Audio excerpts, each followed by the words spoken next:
है।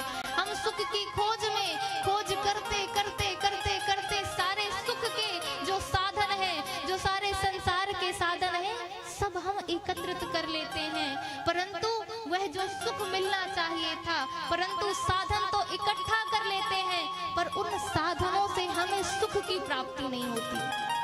सुख कहाँ मिलेगा? तो विदुर जी, हमें सुख कहाँ मिलेगा? जहाँ सुख मिलना चाहिए। अब भाई देखिए, जहाँ कपड़ों की दुकान है और हमें कपड़े लेने हैं और हम उस रास्ते से नहीं जाएंगे, वहां नहीं जाएंगे, तो हमें कपड़े कैसे मिलेंगे? जो रास्ता है, जो मार्ग है उस दुकान का, तो हम उस रास्ते पर नहीं चलेंगे, और जब रास्ते पर नहीं चलेंगे तो मंजिल नहीं मिलेगी। तो हमारी मंजिल के ईश्वर अंश जीव अविनाशी। देखिए, हम भगवान के अंश हैं, तो हम सुख की, क्योंकि हमारे भगवान है जो, वह आनंद स्वरूप है। जो आनंद सिंधु सुख राशि सी करते लोक सुपा, जो सुख धामा राम रस नामा अखिल लोक दायक विशाल। जिस आनंद की खोज में, जिस सुख की खोज में विदुर जी लोग खोज करते रहते हैं, उस सुख को ढूंढते रहते हैं, परंतु जब वहां सुख है ही नहीं, इस संसार को क्या कहा गया?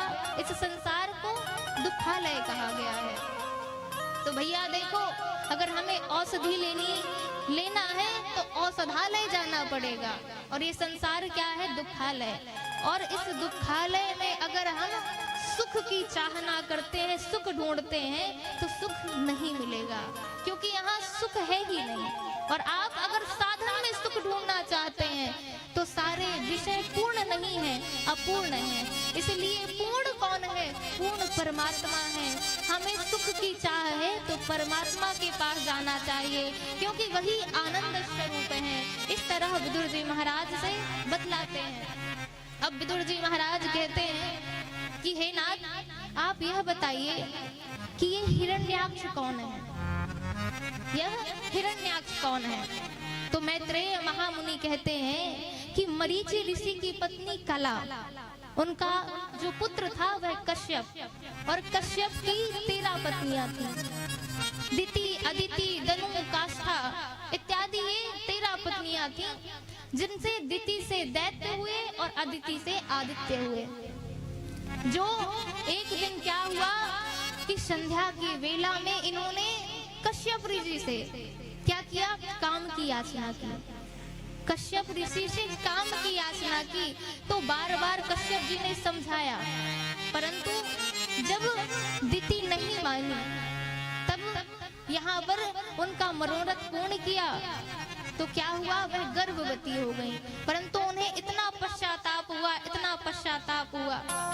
पर कहते हैं ना कि जब समय चुके पुनि का पछताई। जब समय चूक जाता है तो पछताने का कोई मतलब निकलता नहीं है। अब दिति माता को पछतावा तो हुआ, परंतु अब उनके गर्भ में महाराज हिरण्याक्ष है, और जब हिरण्याक्ष उत्पन्न हुआ, प्रकट हुआ, जन्म लिया, तो उसने हाहाकार मचा दिया। अब मनु महाराज कहते हैं कि सारी सृष्टि की रचना तो हो गई, परंतु ये जो भूमि है, ये हिरण्याक्ष ने पृथ्वी को जल में डुबो दिया है। अब क्या किया जाए? तब ब्रह्मा जी के पास गए, और ब्रह्मा जी को गुस्सा आया, और गुस्से से नासा छिद्र से भगवान वराह रूप का सूक्ष्म रूप में वह विशाल पर्वत आकार में प्रकट हो गए। बोलिए वाराह भगवान की। नासा छिद्र से भगवान वराह प्रकट हो गए, और वराह भगवान ने क्या किया? जहां पर भूमि, इस धरती को जल में डुबो कर रखा था, वहां गए और अपने दांतों में उस पृथ्वी को, भूमि मंडल को अपने दांतों में उठाया, और जैसे ही उठाया तो हिरण्याक्ष ने कहा कि अरे अरे ये तू क्या कर रहा है, अरे शुकर ये तू क्या कर रहा है। तो भगवान ने कहा, पहले तो भगवान दौड़ते गए भागते गए और जब यथा स्थान भूमि को रख दिया महाराज, उस समय कहते हैं सत्यम भयम गोगन गोचरा, कि मैं शूकर हूँ परंतु मैं शूकर जरूर हूँ, पर तेरे जैसे कुत्ते के भौंकने से मुझे फर्क नहीं पड़ता। और जैसे कहा कि तेरे जैसे कुत्ते के भौंकने से मुझे फर्क नहीं पड़ता, तो हिरण्याक्ष आज महाराज क्रोधित हो गया। और जब क्रोधित हुआ तो एक मुष्टिका का प्रहार किया, और जैसे मुष्टिका प्रहार किया तो भगवान वराह धड़ाम से गिर गए। और क्रोधित होकर जैसे ही धड़ाम से गिरे, देवता विचार करने लगे कि भगवान सूर्यास्त होने वाला है, और सूर्यास्त के समय राक्षसों के अंदर प्रबल शक्ति आ जाती है। भगवान मुस्कुराने लगे और कहा, देखो इनको, यह आज भगवान की सत्ता पर भी संदेह कर रहे हैं, इनको आज भगवान की सत्ता पर भी संदेह है। और भगवान देवताओं को देखकर लाल लाल आंखें कर लिए और क्रोध में भरकर हिरण्याक्ष को एक थप्पड़ जड़ा है और हिरण्याक्ष लुढ़क गया, गोविंदाय नमो नमः हो गया। तो बोलिए वराह भगवान की जय। आज वराह भगवान ने हिरण्याक्ष का वध कर दिया। अब देवता बेचारे भौचक्के से रह गए, कितना बलशाली, ये एक तमाचे से एक थप्पड़ से कैसे मर सकता है। तो अब देवता स्तुति करते हैं, तो कैसे करते हैं, कहते हैं नमो नमस्ते खिल यज्ञ तन्वै, नमो नमस्ते खिल यज्ञ तन्वै, स्थितो गृहीत्वा मल सत्त्वमूर्तये, दिव्याः तोयं जगतामर, दिव्याः तोयं जगतामर,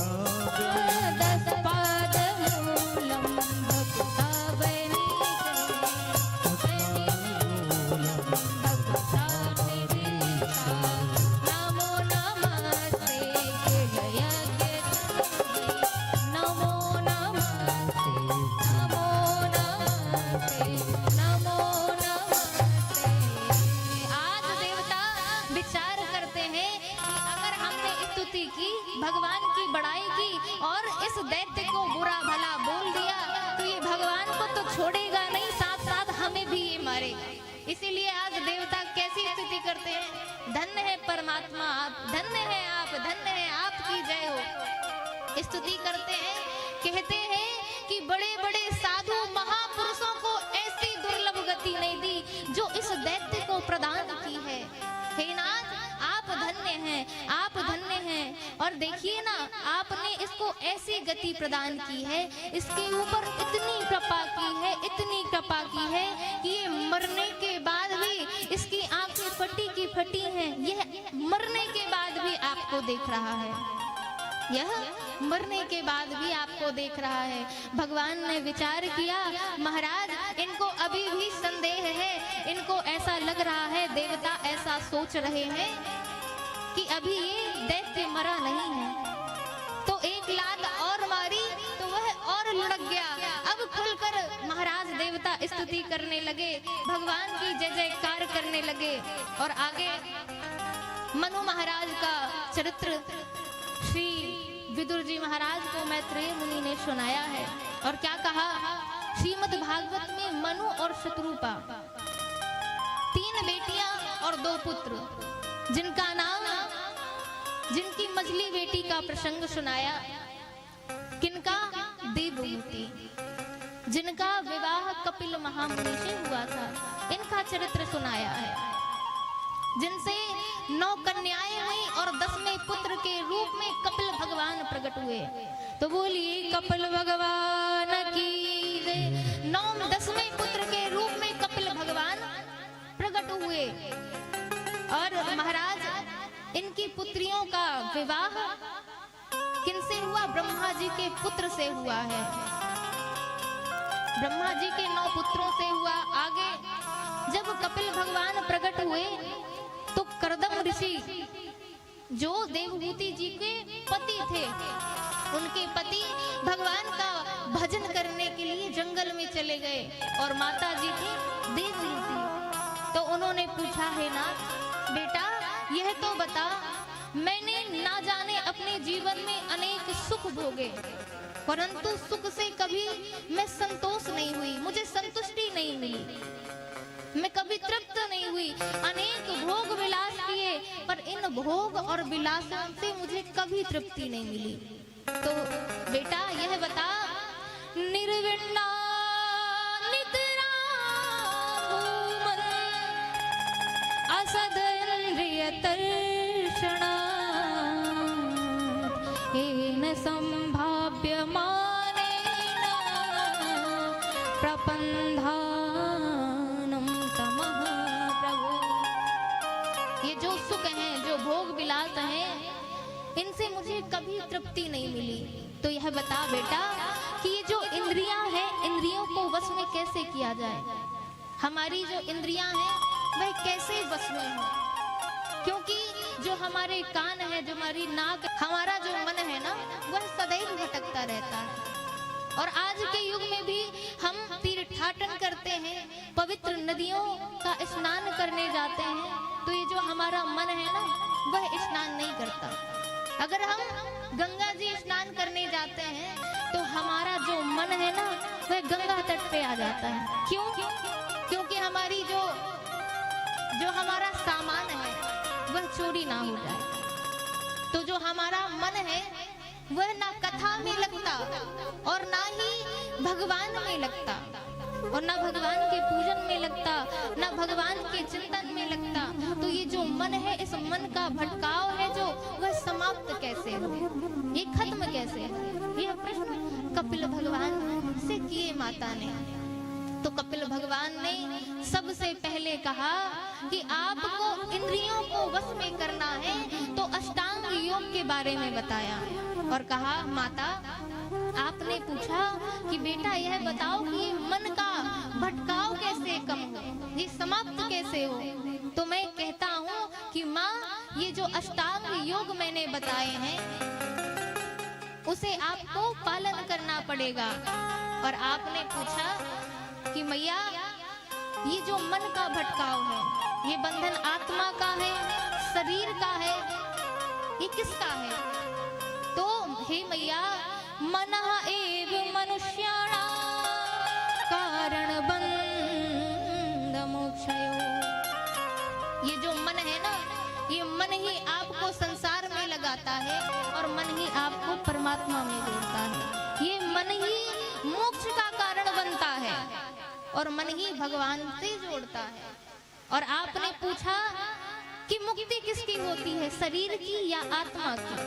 तो देखो, ये शरीर नश्वर है और ये जो आत्मा है ना इसे कोई मार सकता, ना कोई पानी में डुबा सकता, और ना ही कोई तलवार से, अस्त्र से, शस्त्र से, यह आत्मा किसी भी शस्त्र से नहीं मर सकती। क्या कहा? नैनम छिन्दन्ति शस्त्राणि नैनम दहति पावक न चैनम क्लेदयन्ता न शोषयति मारुतः।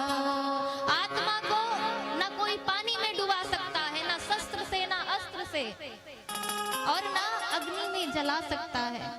यह आत्मा तो भगवान का अंश है, यह अजर अमर है। तो देखो, इस आत्मा को कोई नहीं मार सकता। और आप कहती हैं ये मन का भटकाव कैसे कम हो? ये मन का भटकाव तब कम होगा जब आप भगवान के गुणानुवाद को श्रवण करेंगे, जब आप संत की सन्निधि में जाएंगे, तब आपके मन का भटकाव समाप्त हो जाएगा। तो देवहूति माता ने कहा कि हमें सच्चे संत की कैसे पहचान होगी? हम कैसे पहचाने कि ये सच्चे संत हैं, जो भगवान में निष्ठित हैं, भगवान में निष्ठावान हैं? कैसे पता चले हमें? सच्चे संत की पहचान कैसे करें?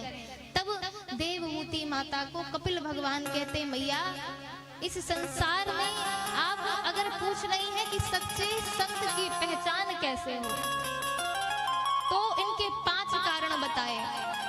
तितिक्षवा कारुणिका सुहृद देहिना अजात शत्रवः शांतः साधुभूषणः।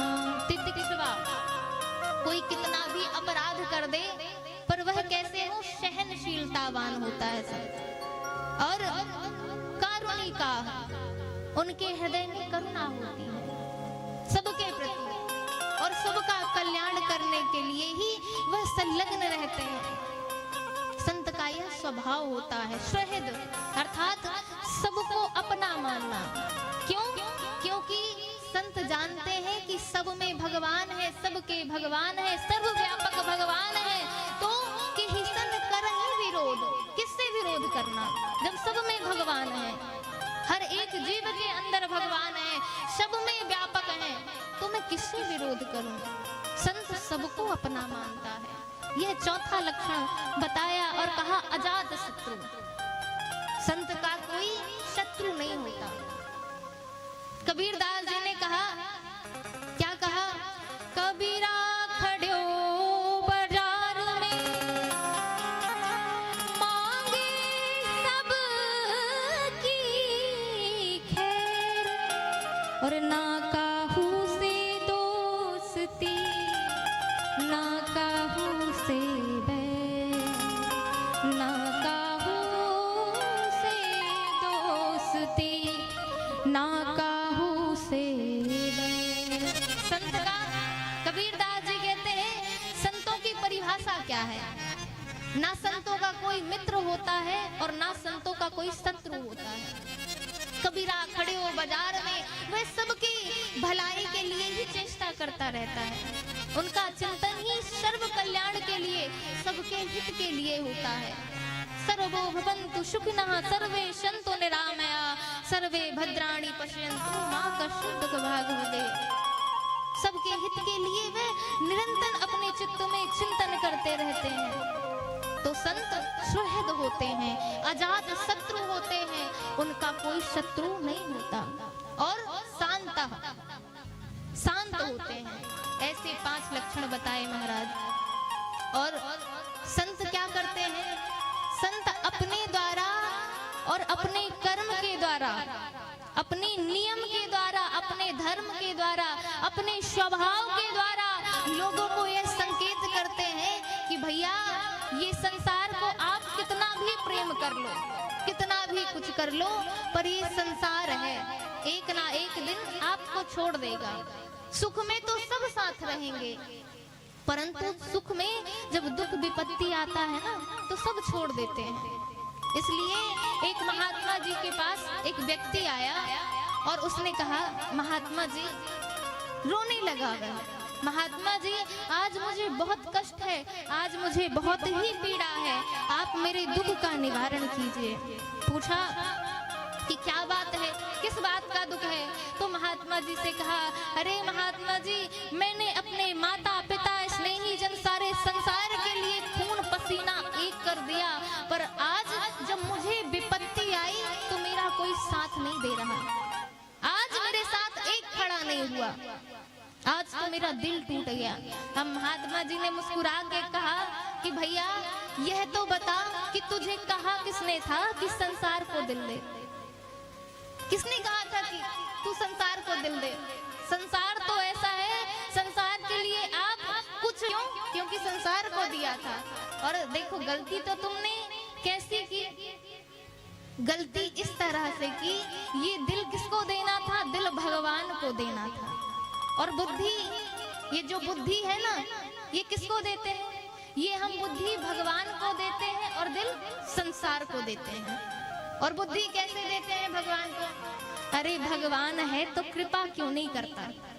अरे भगवान है तो धन संपत्ति क्यों नहीं देता?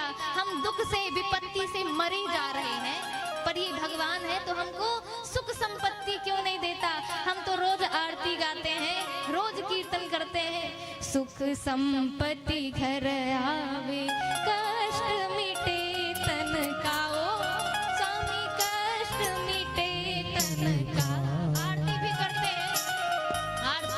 करते हैं तो अपने स्वार्थ के लिए करते हैं कि हमारा कष्ट मिट जाए, सुख वैभव आ जाए।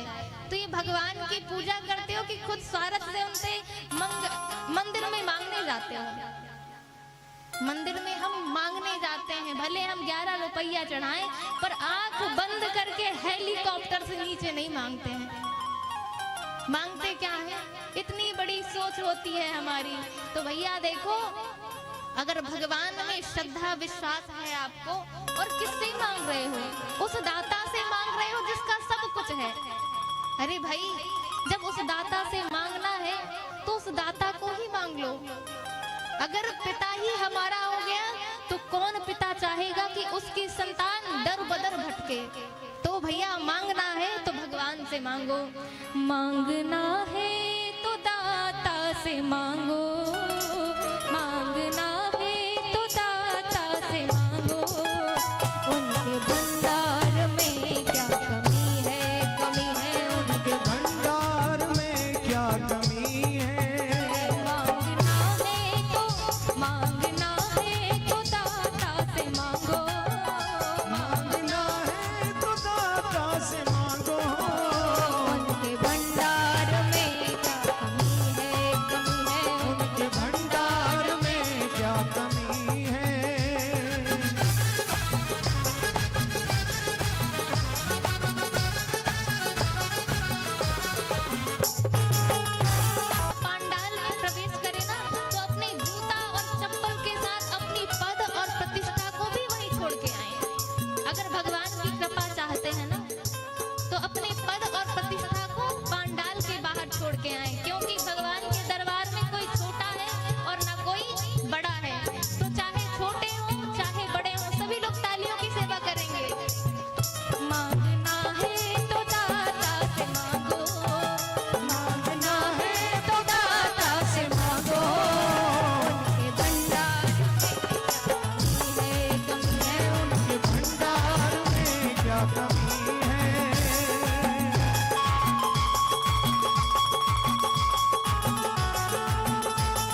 गया।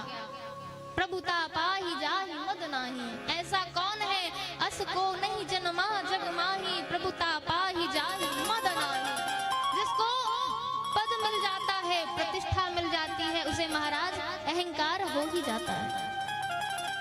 तो दक्ष को भी अहंकार हो गया और स्वागत के लिए क्या किया, सभा लगाई गई। और जब सभा लगी तो सभी ने, जब दक्ष महाराज आए तो सभी ने स्वागत किया, सत्कार किया, परंतु स्वागत सत्कार उनके ना ब्रह्मा जी ने किया, ना विष्णु जी ने किया और ना भोलेनाथ ने किया।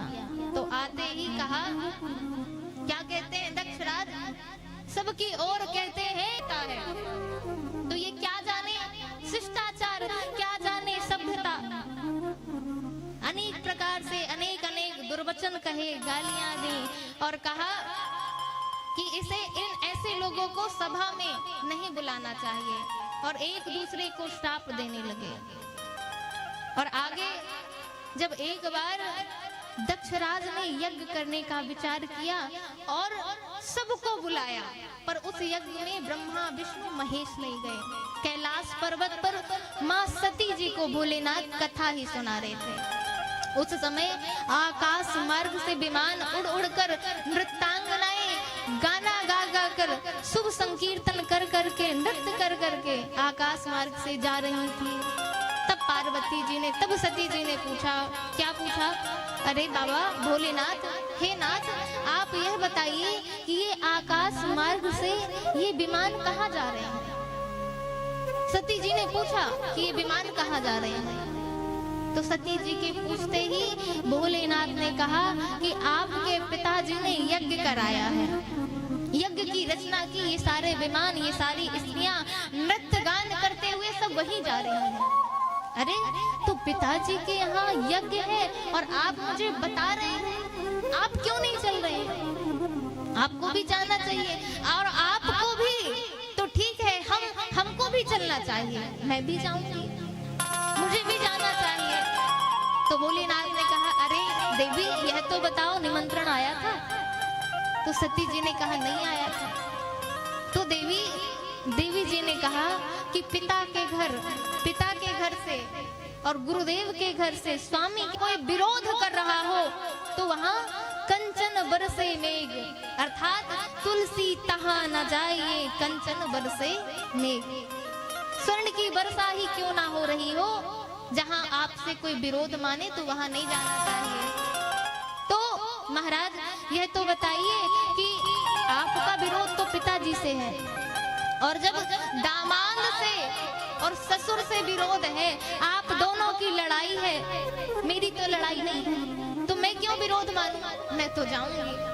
और जब बहुत प्रकार से समझाया और माता सती को समझ नहीं आया, तब क्या किया, देखा विधि विचार सब लायक, बहुत प्रकार से समझाया, और जब सती जी नहीं समझी तो दिए मुखगन संग तब अविदा की त्रिपुरारी ने, भोलेनाथ ने सती जी को विदा कर दिया। विदा किया तो अब जाकर क्या देखती हैं, जो उनकी बहनें हैं वो बड़ी मुस्कुराती मिली। अरे सती तुम भी आ गई। सती जी ने कहा, क्यों नहीं आना चाहिए था? अरे नहीं, हम तो यह कह रही थी, आप आई हो तो क्या आपके घर निमंत्रण आया था, क्या निमंत्रण गया था? अब सती जी मौन रह गई। अच्छा तो आपके साथ आपके पतिदेव भी आए हैं क्या? बड़ी हंस रही हैं। तो यहाँ देखिए, ये प्रसंग हमको संकेत दे रहा है कि हंसना ठीक है, पर यहाँ जो सती जी की बहनें हैं वह बहुत हंस रही हैं, अर्थात उनसे व्यंग कर रही हैं, बहुत हंस रही हैं। तो यहाँ पर जब सती जी की बहनें मुस्कुरा रही हैं और सादर भले ही मिली एक माता, सती जी से केवल प्रेम से, स्नेह के साथ जब ही सती जी को माता जी ने देखा तो अपने अंग से भर लिया और कहा, बेटा तू भी आ गई? हाँ माँ मैं भी आ गई, और मैं चाहती हूँ मैया कि मैं इस यज्ञ भूमि के दर्शन कर लूं। तब माता सती यज्ञ भूमि के दर्शन करने के लिए गई, और ज्यों ही देखा कि छोटे से छोटे देवता का आसन दिया हुआ है, भोलेनाथ का आसन इस यज्ञ में नहीं दिया, वह उसी यज्ञ से उसको देखकर, उस क्रिया को देखकर, उस स्वरूप को देखकर, उस दृश्य को देखकर आज जल उठी मैया। अरे मंदमती पिता, तूने ये अपराध किया है और मैं आज अपने देह को यहीं पर त्याग कर दूंगी। मैं तेरे जैसे मंद बुद्धि पिता के यहाँ जन्मी, तो मैं आज अपने स्वरूप को, आज मैं स्वयं को जला डालूंगी। और ददर सदेहो हतकल महसति सद्वा प्रज्ज्वाल समाधि जागिना, सद्या प्रज्ज्वाल समाधि जागिना। और बाएं पैर के अंगूष्ठ से सती मैया ने अग्नि को उत्पन्न किया और अपने देह को भस्मीभूत कर लिया महाराज। और मरते मरते श्री राघवेंद्र सरकार से विनती करती हैं। क्या विनती करती हैं? विनती सुनिए नाथ हमारी, विनती सुनिए नाथ हमारी, विनती सुनिए नाथ हमारी, विनती सुनिए नाथ हमारी, विनती सुनिए नाथ हमारी, विनती सुनिए नाथ हमारी, विनती सुनिए नाथ हमारी, विनती सुनिए नाथ हमारी। विनती सुनिए नाथ हमारी। सती मरत हरि सनवर मांगा,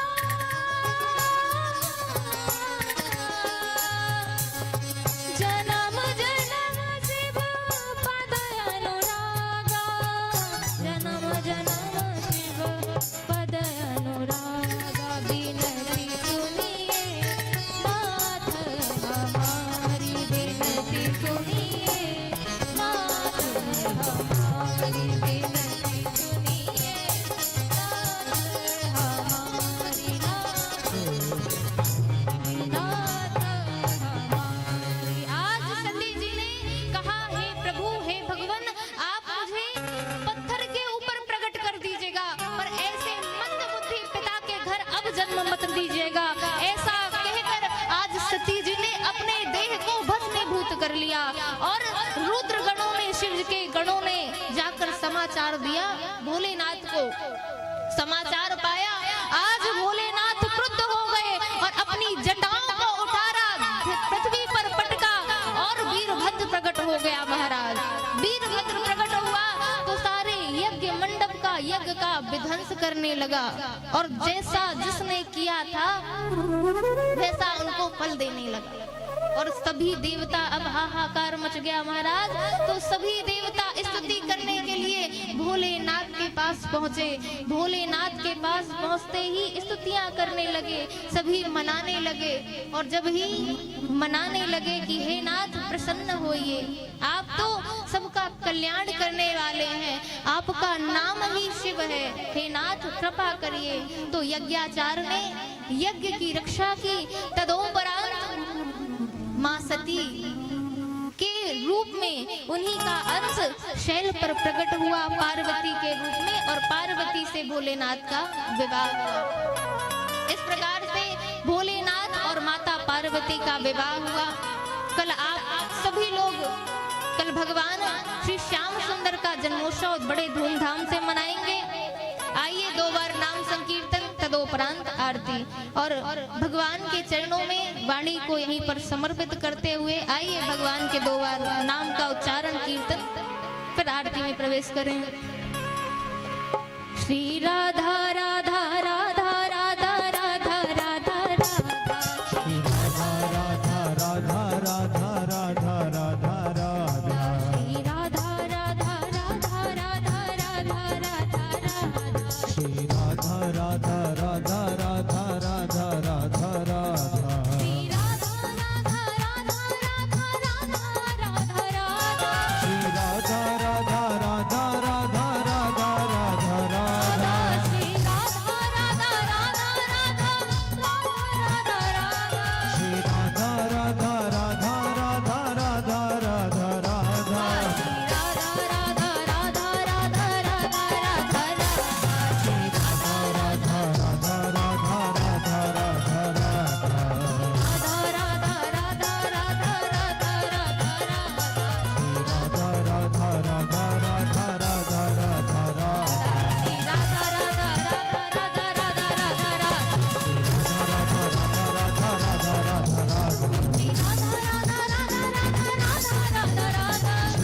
राधा राधा राधा राधा राधा राधा राधा राधा राधा राधा राधा राधा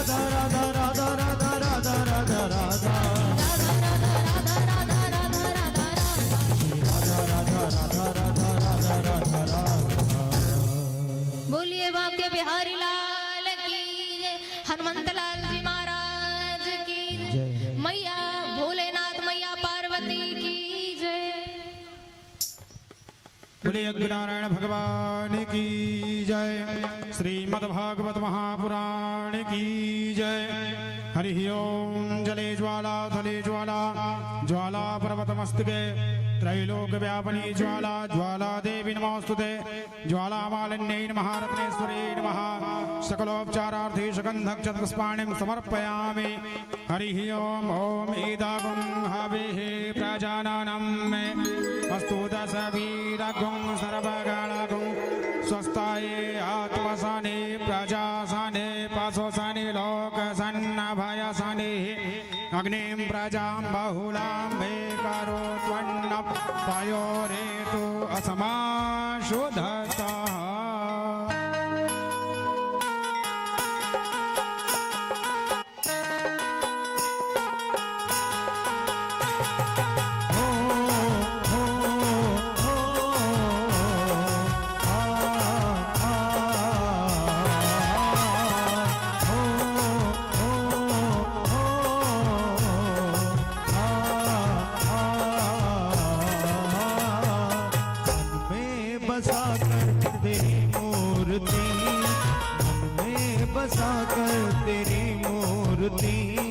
उतारूं मैं श्यामा तेरी आरती मन में बसा कर तेरी मूर्ति उतारूं मैं श्यामा तेरी आरती मन में बसा कर तेरी मूर्ति मन में बसा कर तेरी मूर्ति उतारूं मैं श्यामा तेरी आरती बसा कर तेरी मूर्ति उतारूं मैं श्यामा तेरी आरती।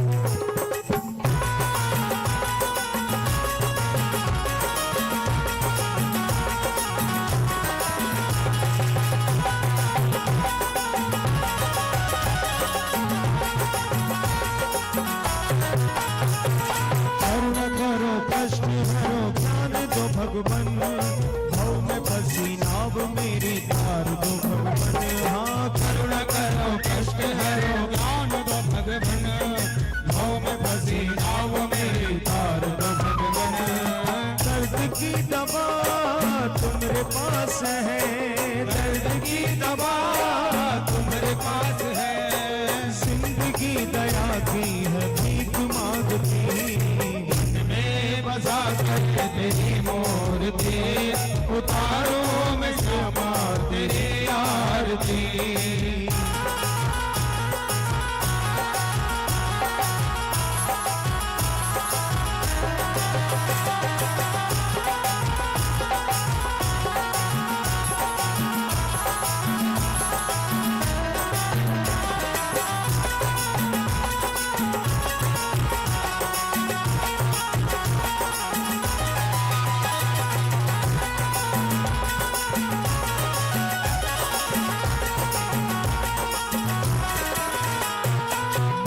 तुझसे क्या मैं यही सोचूं भगवन जिंदगी जब तेरे नाम कर दी अर्पण हाँ मांगो तुझसे क्या मैं यही सोचूं भगवन जिंदगी जब तेरे नाम कर दी अर्पण सब कुछ तेरा कुछ नहीं मेरा सब कुछ तेरा कुछ नहीं मेरा चिंता है तुमको प्रभु संसार की बसा कर तेरी मूर्ति उतारो मैं श्यामा तेरी आरती।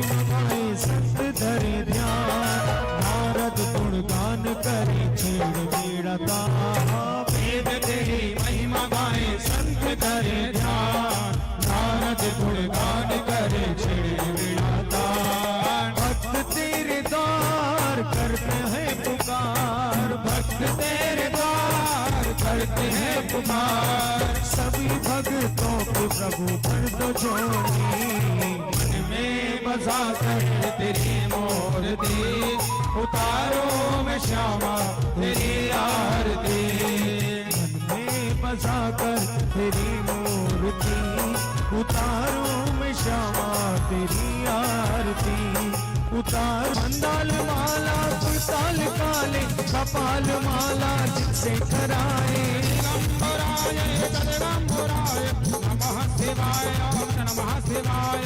त्वमेव माता च पिता त्वमेव, त्वमेव बन्धु च सखा त्वमेव, त्वमेव विद्या त्वमेव त्वमेव सर्वं मम देवदेव। हरे राम राम राम हरे हरे, हरे कृष्णा कृष्णा कृष्णा हरे हरे, हरे राम राम राम हरे हरे, हरे कृष्णा कृष्णा कृष्णा हरे हरे, हरे राम राम राम हरे हरे, हरे कृष्णा कृष्णा कृष्णा हरे हरे। कृष्णा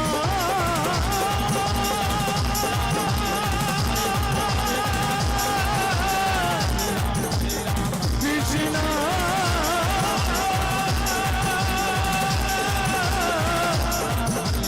हरे कृष्णा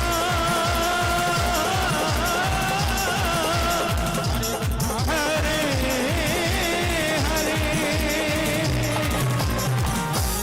हरे कृष्णा कृष्णा कृष्णा हरे। वाजवन्नमा पुष्पविवन्दनमा स्वात्माभिवन्दनमा हस्तो प्रक्षालनं प्रार्थनापूर्वकं मन्त्रपुष्पाञ्जलि। हरिः ओम्। जग्नेन जगमय जन्तदेवसानि धर्माणि प्रथमान्नः सन्नः देहनाग महिमानः स चन्द्रजत्रपू